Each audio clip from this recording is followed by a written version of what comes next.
love you, Buffalo. I had been doing really well by most people's standards, working pretty steadily for a good 20 years almost. And around 2010, I was working on a show in New Orleans called Delta Blues, and then they changed the title, but neither here nor there. But I was cut out of the second season. And so it pulled the rug out from me financially and kind of squashed me for a while. I didn't work for about 2 years.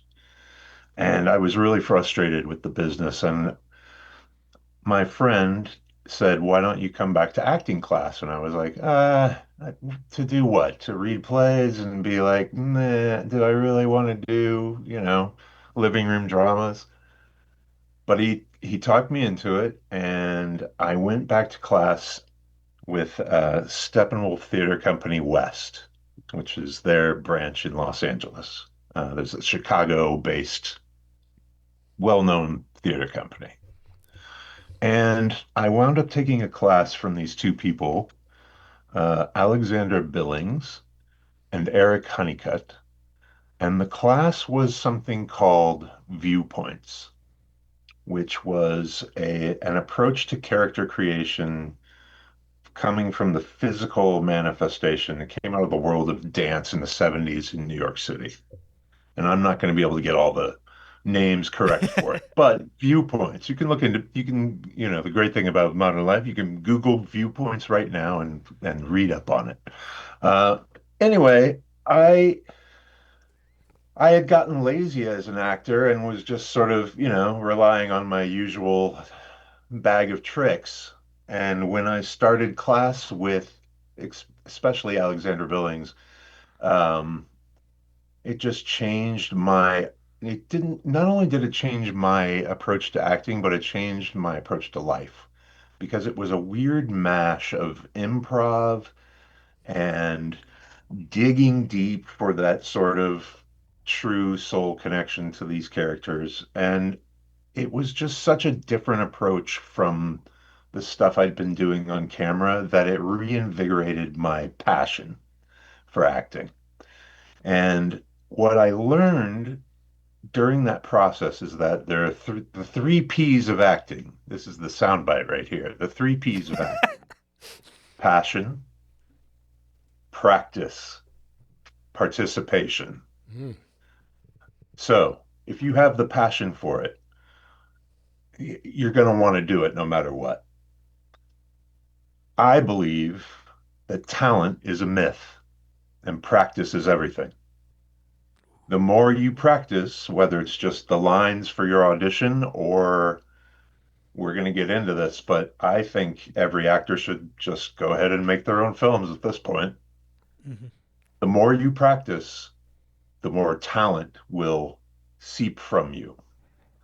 Participation means you go see your friends when they're in a play. Mhm. It Yeah. means you go to the conferences that a place like Casting Buffalo hosts. Mhm. It means you get to know the other people in the film community, you support them, you become interested in what is going on in the world of film, TV, etc. So that's my sort of big takeaway from going back to class and examining what it meant for me to be an actor. The three P's The will be three P's. famous. Okay? After this podcast, the three P's will definitely be something that people will be talking about. You hit those right on the head. Um, for us all being in this business, what you just the method that you just came up with, those three P's, is the key to success in this business, and that's something that And in life. absolutely, wow, Definitely. just that passion, anything you're passionate about, and the practice. I tell actors a lot that if you want to act, you got to do it. What good is an electrician if he's not like fixing things, right? Like you have to be out there practicing. And then the participation thing is the networking Yeah. aspect, right? We You preach wanna that get these all the parts, time. You got to do that. Yeah. Just Yeah. wonderful advice there. Well, the voice you're hearing and the person you're seeing is Abraham Benrubi, and thank you so much for coming to Thank Podcasting you. Buffalo. You are an incredible actor who's been doing it for years, and hey, you got to give yourselves props, man. It's the longevity of doing this, and someone who I've seen my whole life in film, television, voice work, and beyond. And quite an array of projects, we should say, too. I mean, Yeah. I think that's something that I find quite impressive, not just the fact that you've been at it for so many decades, but you've had, quite a variety of, there's of range. work. You're not just doing one thing. That's pretty cool. Sorry. No, you're fine. I'm just going to talk more about how much we like you. That's it. You guys are very kind. And honestly, I'm grateful to be on here. I remember seeing all of you lurking around on the set when I was there in Buffalo making the Holiday Touchdown movie. Yes. And I wish I'd had more time to come play with you, but you guys were orchestrating like massive crowds in the rain, and I was like, let them do their job. Well, thank So you. thank you for having me. Absolutely. Well, that's obviously the introduction, to this. We met Abe on the set of Holiday Touchdown. The movie has just been released as well. It's been a lot of just media frenzy and just a lot of excitement, revolving around this movie. Tell us your thoughts on it. Have you seen the film yet? And Yeah, what do you think about it? My wife and I watched it last night, and Go Bills. I think it's just great, man. I wish that every city could have a movie made about it Yeah. that showcased its glory in the way that this Holiday Touchdown movie is showing you little glimpses of Buffalo, right? Like I had a great time there, and there's so many great elements of Buffalo on the screen in Holiday Touchdown. I think they really did a good job. You mentioned something. You said you wish that this should be in every city, right? Every city should have a movie like this. Is that because you're going to be playing Santa in all of them? Because right now, two of them, right? So, like, how great is that you get to be this reoccurring character? This is they brought you back for the Bills one. Tell us about that process. So I'd made a Western and another Christmas movie with the director of Holiday Touchdown, Dustin Reichert. And I was friends with the director of the Chiefs movie, John Putch. And I managed to weasel my way into that one. And it went well. And I met a lot of great people from Hallmark, and uh, I got to tell you guys, it is such a different experience to work with this crew that put this movie together than it is to work on like a big fat Hollywood movie. It's tight and friendly, and there's no drama, and it was just such a joy to be a part of that kind of production. And then when you like in Buffalo, when I would go to a restaurant and maybe somebody would be like, "Aren't you an actor?" And I'd be like, "Yeah, what are you doing in Buffalo?" "Oh, I'm working on this Hallmark movie." "Oh, what's it about?" "Oh, it's a Christmas movie about the Buffalo Bills." And they're, "It's about the Bills? What are you talking about? You're in Buffalo, and then the Bills are getting a movie. Who's in the movie?" Right? Like the enthusiasm of the mash of Hallmark and NFL is beyond. And it's really cool, man. It's not something that you get normally from a movie experience. Like nobody's rushing up to me and being crazy about Call of the Wild. So that was really fun to be there and experience the zealotry, right? Yeah, I mean, Yeah, I, word. as Buffalonians, like we know we're excited, but for us it's always interesting, especially like people who were cast and major players in it. They're like, did you feel Buffalo in the movie? Did you feel, you know what I mean, on set? Because we know this city's nuts. Uh, but it was really a great time for all of us. And I also think that the environment that synthetic cinema created as an indie film was wonderful. It was a fresh air to us all. Oh, it's exemplary, and I'm thrilled that so many Buffalo crew got to experience that because as you guys go forward and make your own stuff, Yeah. hint, hint, Yeah. uh, you can keep that spirit, right? Like I can't. It's spoiler alert, but in the film, there's a big scene at the game at the stadium, at the old stadium, and it was just pouring rain for two Yeah. days. And you guys had how many people did you have there? 2,000 people, Yeah. Yeah. something like that. 25, I think it was like Yeah. 2,500. Yeah. 2,500 people in the rain cheering for a fake game. I mean, that's amazing, right? Like not too many people would be sitting through that. And the Bills fans were there. The Bills Mafia showed up for this movie, and it makes a huge difference. You see it on screen, It, and it infected the whole cast. it, Joey Pants was like, "Oh man, the Bills! I'm a Bills fan now." Right? It's infectious. You guys have a good city, and you have good people there who know how to make films. And I just don't wait for Hollywood, you guys. Buffalo is we've so been starting to rich. get Hollywood films in and majors coming through, but like the base that's the bones of it. We've been working 10, 15 years together. So the family's there, and it really is to the point of like we know the tricks of the trade, we know the conversations, we know the networking to be had, we know what we need to do to create. And I think a lot of us, we actually literally had a wrap party for a major the other night, and there was a ton of buzz in the room where we're like, what are we waiting for? Like, we were waiting for the cavalry to come.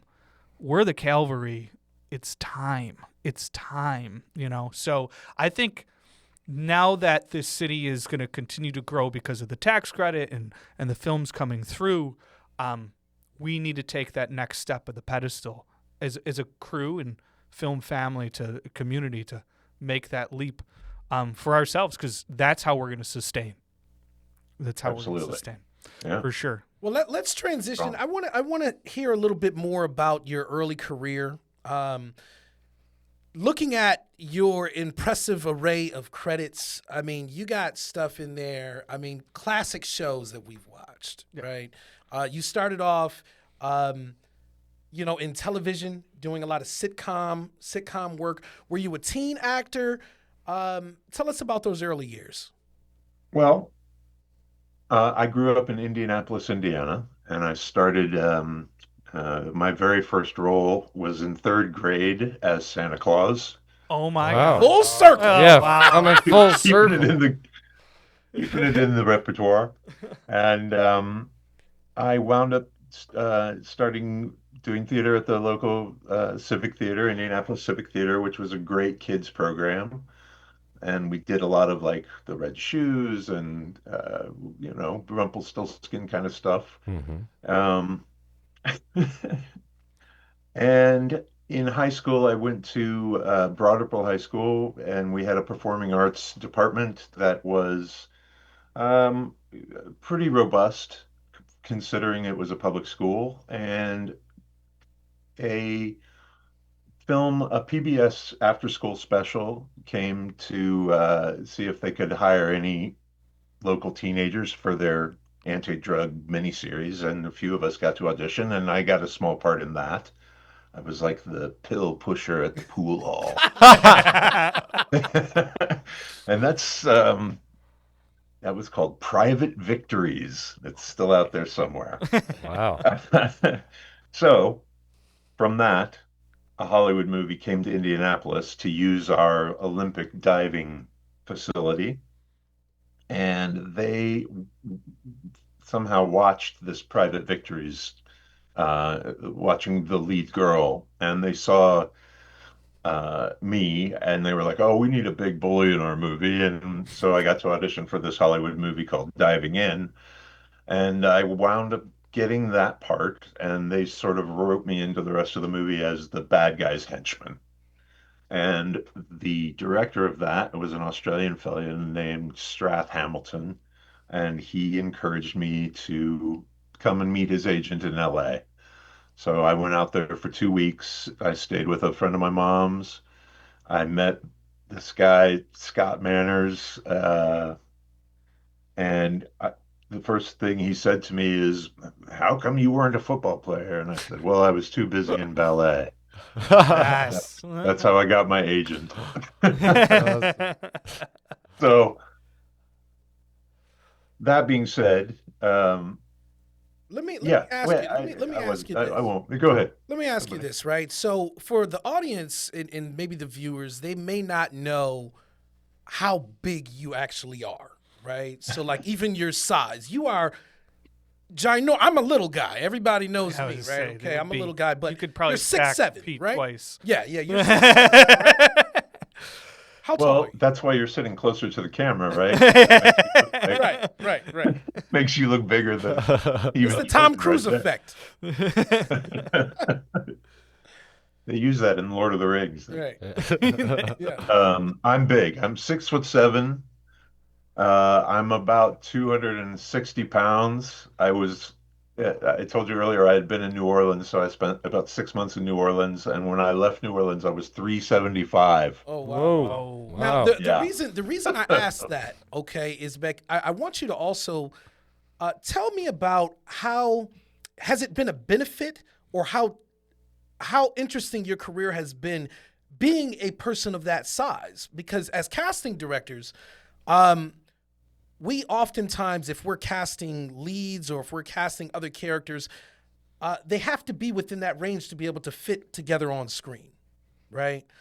These are things that actors don't look at, because sometimes it'll be, an actor will ask me, how come they didn't get the part?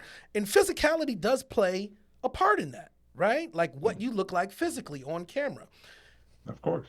How have you been able to navigate your career? Being 6'7", that's bigger than most people. What type of roles have you been attracting because of that? Hmm. Well,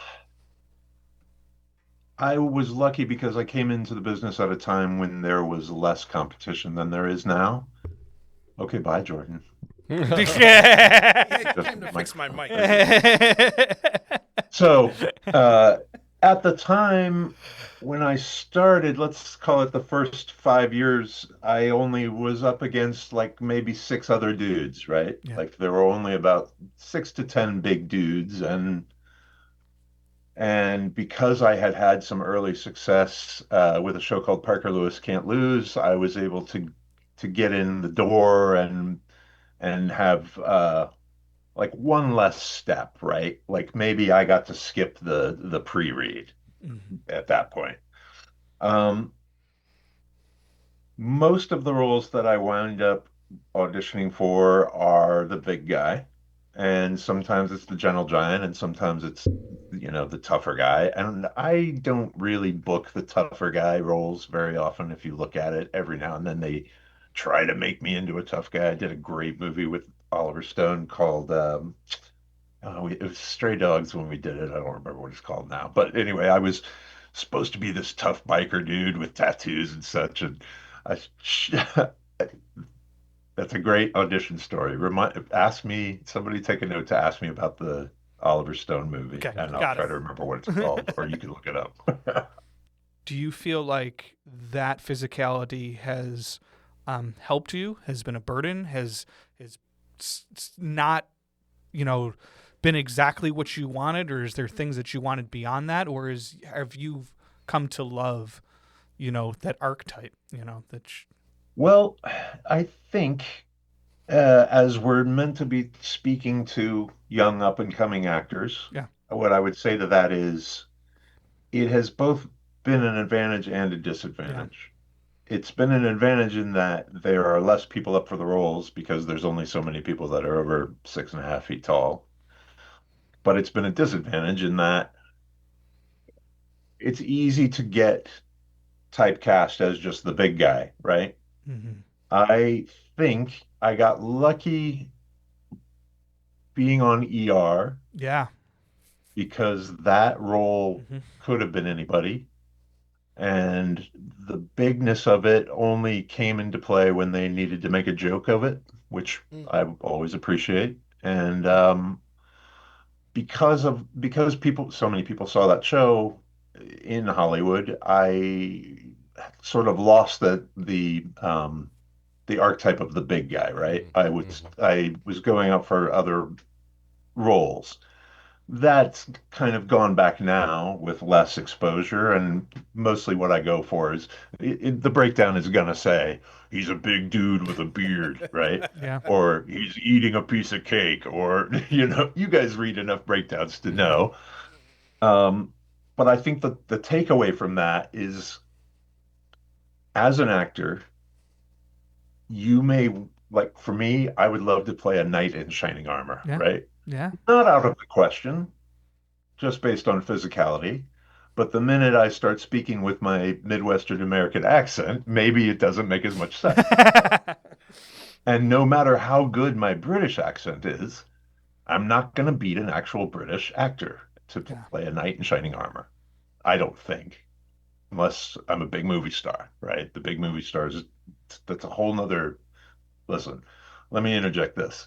The big movie stars is an entirely different world. Yeah. I don't even think of that as acting. That is Yeah. it is movie starring, Yeah. right? Hmm. Hmm. What I do is still acting. Yeah. Yeah.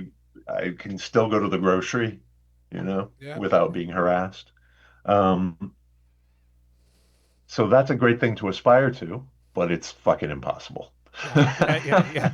Yeah. I mean, I think Martin Scorsese said it once, where it's like a lot of the big Marvel movies and these big tentpole films and movie stars, it's like it's like a Disney World or Universal. It's an attraction.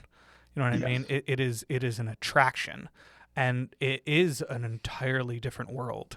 Um, and there's so many people, amazing actors out there that like that's what you should be inspiring to do, is finding the characters. And we spoke with our good friend Bill Fichtner, and Yeah. he talked about how like it's about this characters. It's about the what do you find in there that you can feed on.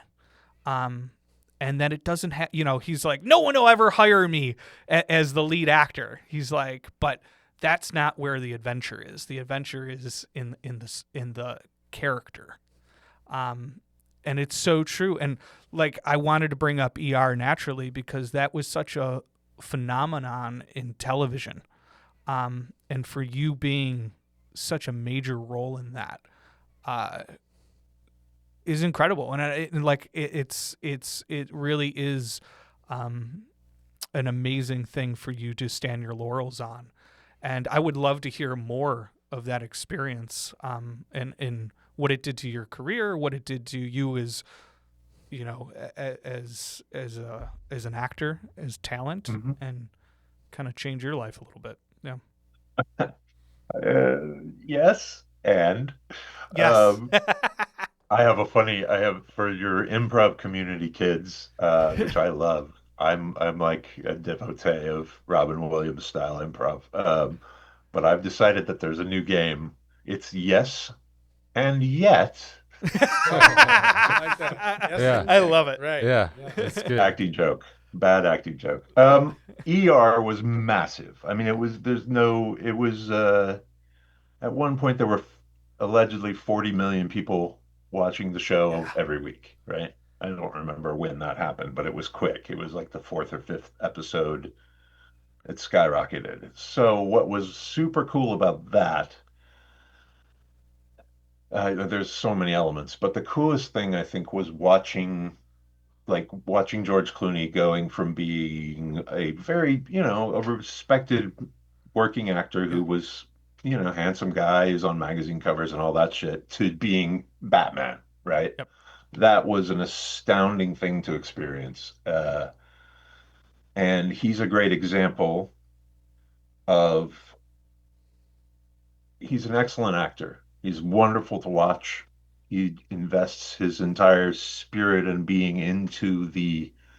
um, into the character that he's playing.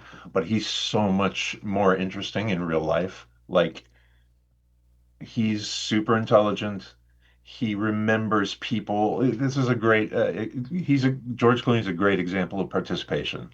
I remember riding on a golf cart with him across the Warner Brothers lot, and here comes another cart, and he'd go, "Hey, there's Steve Galan, executive. How's your daughter Susie? Is she still playing golf every weekend with your ex-wife?"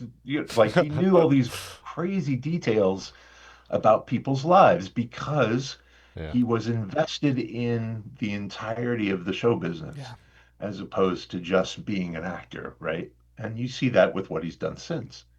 So to even get a little tiny glimpse of that was, I was like, oh shit, there are people who are destined to do this. Hmm. And I'm just lucky to even get to like stick my foot in the water because it's a lot of to focus your entire being on show business. I don't think I can do that. Yeah. I have other interests, you know. So I was astonished by that. Another super cool part was all the guest stars we had. Yeah. Like so many legends came through there. Mhm. Alan Alda from MASH, Hmm. uh, Another tall actor too. another tall actor. Yeah, yeah, we can. Um, So I said to him, "What are you doing here? Why are you doing, You said I'm the only tall actor here, buddy. Yeah, that's right. Get off my set, tall guy." No, and he said to me, "You can be very famous and not be very rich." Hmm. Yeah. And I was just like, "Yeah, but you're Alan Alda." Right. He just smiled at me. I was like, "God damn, dude. Okay." So that was a good lesson to learn, and he was right. Um, ER was magic. There's never going to be another show like that. No. There will be other hospital shows, but It certainly a mix of, set a Precedent. yeah, It did. there was, and so many shows have I mean, followed since, you know. it changed television at it's 1994, so we're talking about whatever that is, 30 years ago already. yeah, but I mean, like you said, with all those guest stars, it must have been a clinic for you to just watch and take in guest star after, people who've been all walks of life and all walks of study to Yeah. come through and just, especially at the age when you were doing it too, Yeah. to just like absorb all of that. Oh, so many heroes, man. Clancy Brown Yeah. from Highlander. Mm-hmm. He was on the show for like a year. Donald Logue, who was the taxi driver for MTV, who was a hero of mine back then. And he's still a great, Yeah. these guys, they're legends. They were legends on there. It's an unreal, still unreal to me that I got to be a part of that Yeah. in any way. And, big corn-fed boy from Indiana pretending to be Spider-Man in his mom's basement that winds up on this giant show. It's so cool. And this is the lure of Hollywood, kids. It could happen to you. Let me ask you, Abe, out of your career, from television, film, what are some of your, maybe give me two of what your favorite projects were to work on, and what did you take away from those experiences? Mm-hmm. Um, Man, two favorite projects. First favorite project is a film called Without a Paddle. Yes. Oh, yes. I was going to bring it up. Thank you. Okay. That was a That great. that experience was utterly unique. That was a big Hollywood production. We filmed in New Zealand. They carted us all around the North Island of New Zealand. We flew in a helicopter. Ethan Suplee and I played brothers, and we're like redneck pot farmers. And there was a day when we worked really late, and then we had a really early call. So they flew us from the set on a helicopter back to the grass in front of the hotel because that's how they do shit in New Zealand Yeah. back then. Um, and when we were on this ride, the pilot was like, "Oh yeah, you wanna see a waterfall?" And we're like, "Yeah." And so we did like this stunt run up the river, and I mean, for me, probably the best part about show business is the travel. Hmm. I'm such an explorer. I love to find all the good bookstores and record stores, which I did in Buffalo, and the New Zealand adventure was just like it's a magical place. We were treated like movie stars, and I don't anticipate that ever happening again, but I highly recommend if you can become if you can get hired on a movie that goes to New Zealand. Um, so yes, that was a fantastic experience. I made some really good friends on that I'm still friends with on that, which doesn't always happen. Um, and then my second favorite experience, I also I like the opposite end of that, right? I like a really everybody's getting paid the same. We're all in this together. You hump a light up the hill if you have to. Independent movie. So for I made a lot of those, and I think probably my favorite experience of that would have been a movie called Wrist Cutters, Okay. a love story, um, which has Patrick Fugit in it, and I play an Austrian zombie I love it. who complains about cottage cheese. That's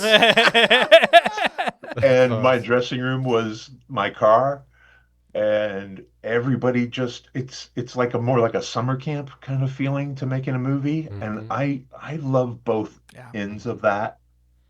It's only when you're somewhere in the middle, like doing a on soundstage TV show, where I get a little like, eh. But man, if I'm like, we had a great scene in Holiday Touchdown where I'm with these reindeer, right, out on the hilltop, and there's the view of all of Buffalo. Mhm. You guys probably know which park that Chestnut is. I'm Ridge. not gonna Yep. Yeah, remember. Chestnut Ridge. yeah, Yeah. Chestnut Ridge. Yep. So great. So what a great place.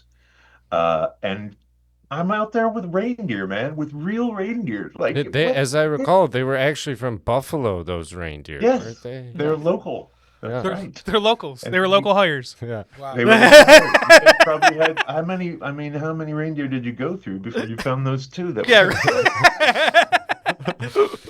No, those are the best. And like when I was going through, and I've tracked you a long time just because like we're one of those faces growing up for me that I was like, oh, it's Abraham.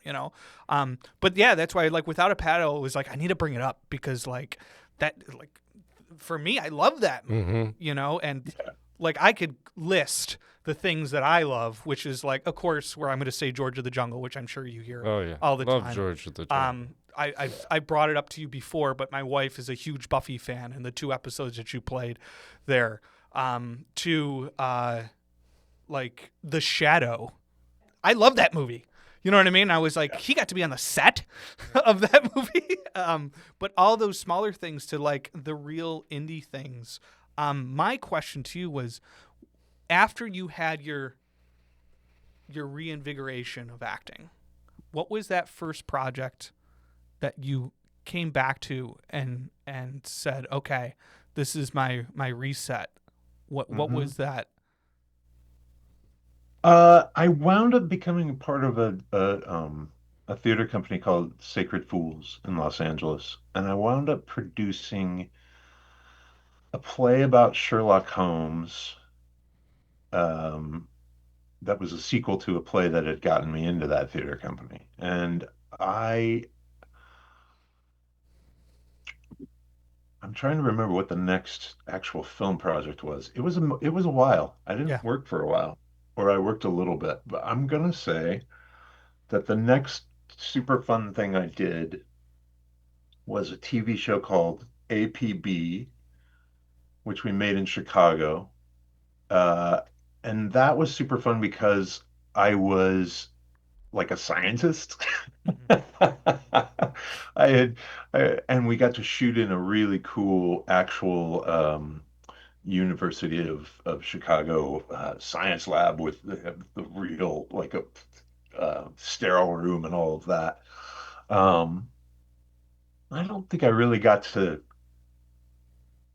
That wasn't one where I really got to dig into it. But the next project was a show called Barkskins, which was set in 16th century Quebec and was sort of the story of the conflict between the Dutch East India Company, the French military, and the native First Nations Native American people. And that was a really cool, kind of odd production. Directed by the guy who had directed 30 Days of Night, which is a Okay, great vampire it's movie. great. You guys need to make a Buffalo vampire movie, P.S. Ooh. Ooh, all right. Um, I'm on it.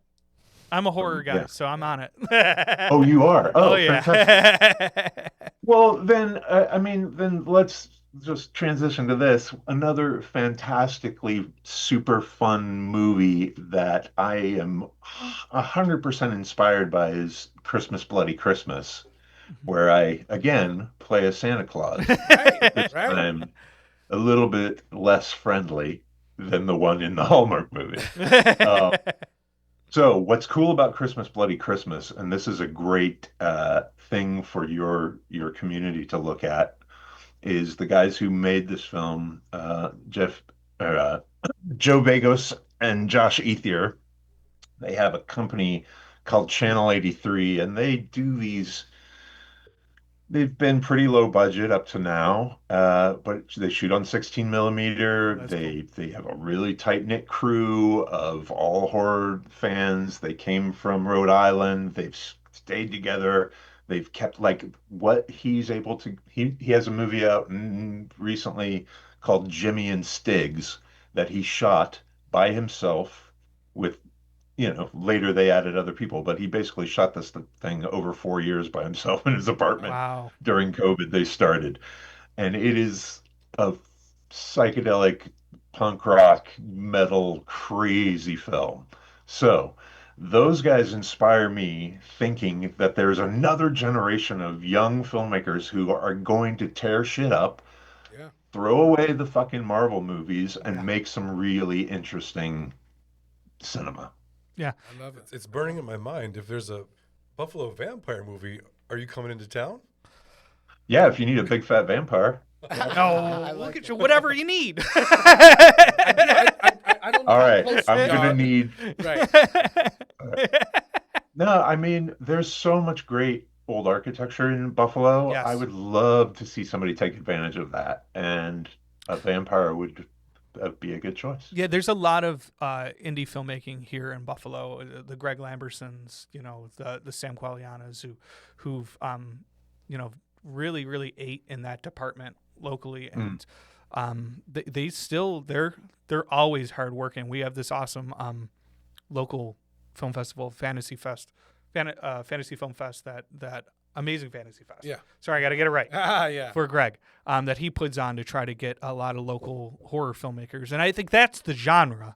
That genre will never die. That genre is something that we all can connect with, and they make money, which That's the rumor. that's the rumor. Which that's the thing. I'm not someone who's worried about the money, but it does pique people's interest.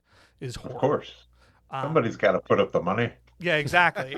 But it's something that can turn over, and Yep. no, that's great to know that is where your mind sits. That's good to know for me, which is man. horror, man. That's great, and you talking about that passion of get up off the ground, do it yourself.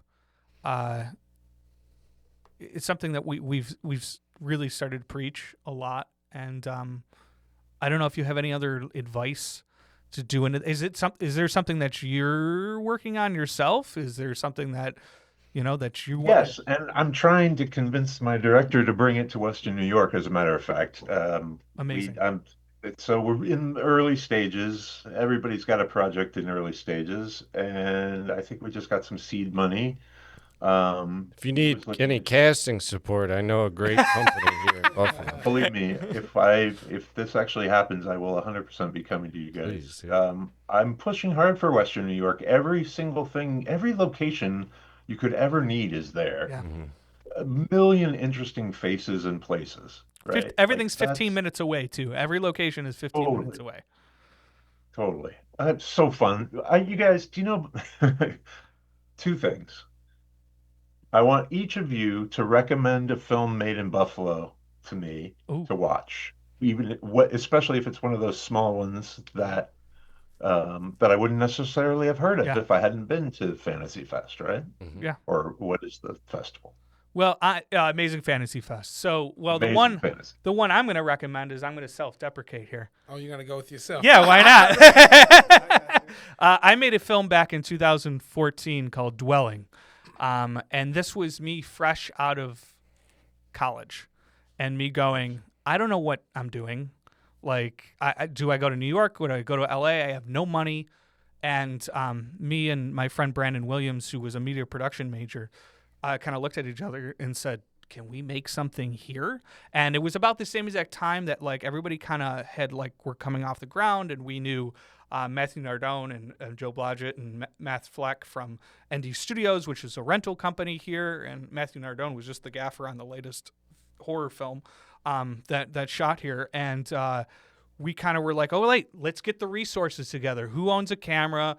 Brandon acted. He was a SAG actor. He knew people who had been in stuff in LA and Atlanta and kind of brought them forward. And we spent 15 days in the summer of 2014 and shot this thing out for like $50,000.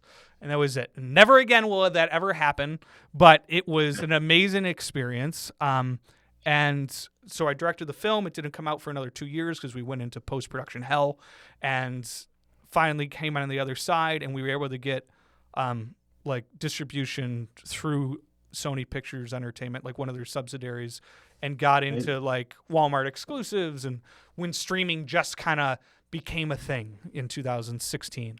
But I was very much like, okay, that I learned what an environment of participation and caring was, because everyone was there all in, like you said, like having those movies where you're just like all in to be there, and it was an incredible experience.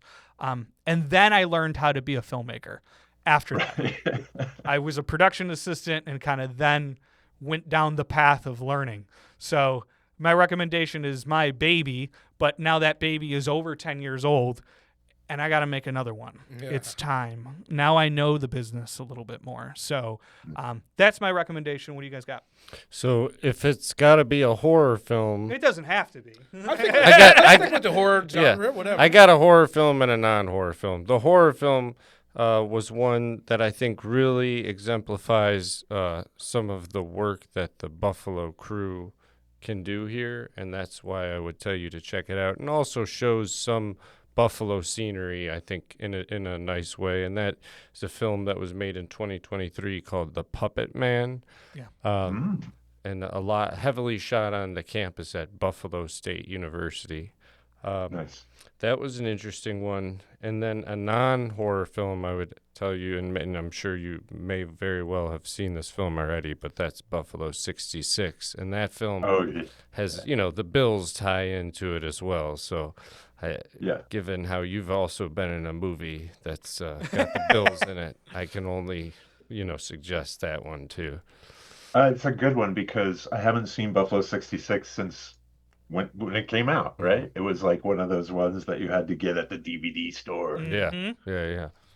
Cool. All right, good one. I What's think next? my recommendation, if we're going to stick with that horror type of genre, was a film that I got a chance to work on as an actor as well as casting director, big studio film that came to the area, The First Purge.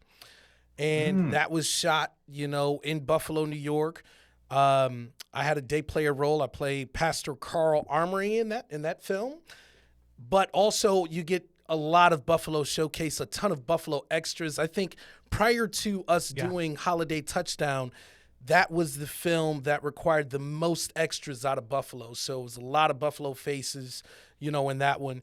And that was a big studio film, Blumhouse. So I would recommend The First Purge.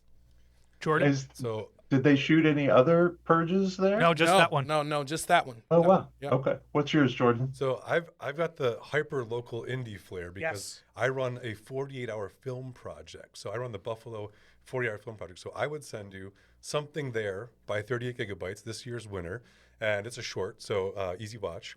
And I'd probably also send you my greatest 48-hour film. But I've helped people in this community produce over 250 films in the past 9 years through this competition. I've set the framework where they make them. Right. And there's the majors, there's the indies, and then there's the hyper local indie, and we've got that too. And they come out in force. I love that, and I'd love to see those. And I'll tell you what, that's exactly what I'm talking about. That's the kind of thing Yeah. that local actors should be participating in. You should Absolutely. have too many entries for the 48-hour film contest. I love that. We're always growing, and it is. It's the actors' playground. I was just telling, I just was the judge of a talent competition that Harry hooked me up with, and my spiel at the end was, you got to check it out because it's not just for the filmmakers, because you need actors. You need everyone with every talent to be a part of it. And for the actors, they get to try out directors. They get to try out, who they want to work with. And if it doesn't work out, pretty low commitment. And they also get their tape back real quick because it's done in 48 hours. sure. You don't have to wait for that. It's nice for them. Yeah. Well, and that's an opportunity for an actor to, first of all, every actor should learn all the other aspects of filmmaking because A, it just Yes. makes you appreciate the collaborative nature of making a film. Secondly, because we are now expected to, you know, self-tape these auditions and your audio has to be good, your lighting has to be good. If you have to edit it, you've got to have clean edits. You can't just be, fumbling with the camera while the professional casting directors like yourselves are not going to be inspired by that. 48-hour film festival is the perfect opportunity for an actor to write themselves the role they want to play. For me, I'm never gonna like we kind of touched on this earlier, but nobody's ever gonna cast me as the leading man. That may not be true, but let's just go with that premise, right? And something like the local 48-hour film festival, I can write myself a 5-minute love letter to what it's like to be never be the leading man, right? So all of us have a film studio It's in true. our pocket. Yep. You can literally make a movie by yourself with this thing. It's not going to be as good as if you involve other people, your friends, other actors, people you know who already do it. But there is no reason to wait for money. No. Make a film. Use what you have. There's a great thing called Dogma 95 that was set up by a director called Lars von Trier and a lot of other European art film directors. And it was essentially only use borrowed equipment. The script has to be handwritten. You only use available light. Simplified filmmaking. I would urge everyone who gets this far into this podcast to go and look at Dogma 25, DOGMA 25, probably .org, and read their manifesto and understand that with this and this, you can make your own movie. And you don't have to wait for somebody to finance it. And you don't have to wait for somebody to show up from Hollywood and discover you. You can make films for the audience you have. You can make films for the community you have. And if those pieces of art have heart, they will find a wider audience. I would encourage every single actor to start practicing filmmaking. Yes. Get another actor, get both your cell phones and shoot an interview. Just do that until you get the lighting right, until you get the angles right, until you understand what it means to cross the line. Because big Hollywood directors will still be like, am I crossing the line? I don't know if I'm crossing the 100%. line. Do you even know what that means, right? Like, this is how you, there's no shortage of free resources online for information. There's no reason to be afraid. There's no reason to think you can't do it. Everybody who's watching this podcast has watched enough movies to know how to make a movie. Yeah. You've watched enough behind the scenes. You've been on set and seen what they do. I encourage everybody to make their own film. There's no reason not to. And now it's P number 2. It's practice. It's all about Hey, practice for right sure, now. for sure. It literally is. I've had the honor to be working with Buffalo State, my alma mater, for the last 6 or 7 years, in which I've been brought on as a production supervisor for their pilot, which is kind of like their keystone thing. So 2 weeks ago, I was able to be on there as a supervisor. And they're shooting their pilot. Now, they've been making short films, but now it's like they have 5 days, they have 12-hour days, they have to go run under the gun, and they have the equipment, they have the lighting, but like they never had done it as like a whole piece of the pie before. They've done it as like the indie filmmaking, but now it's like, okay, now you have actors in a room. Now let's block them. Let's stage them. Let's throw out that shot list that you thought you can get 70 shots in a day with, and like feel what naturally is going to happen. Yeah. And exactly. And like, let's see the blocking. Let's take that camera and move it to where it needs to be. That's right. And it was amazing. Again, every single year they impressed me. And this year, again, seeing that growth. And just within 5 days, how much better filmmakers and how much better actors they became. And just seeing that growth. And it's like, do that every weekend and see how quickly that practice will become to promise. Totally. That's Well, listen, great we actually have to wrap things up soon, but before, I need to hear this Oliver Stone story. Oh, yeah, good. Yes. Okay. We can't. I'm glad you remembered that because my memory is like Swiss cheese. All right. So the movie wound up being called U-Turn. It's J-Lo's first feature film. She wears a very luxurious red dress, we'll put it that way. Uh, and I'm like a biker.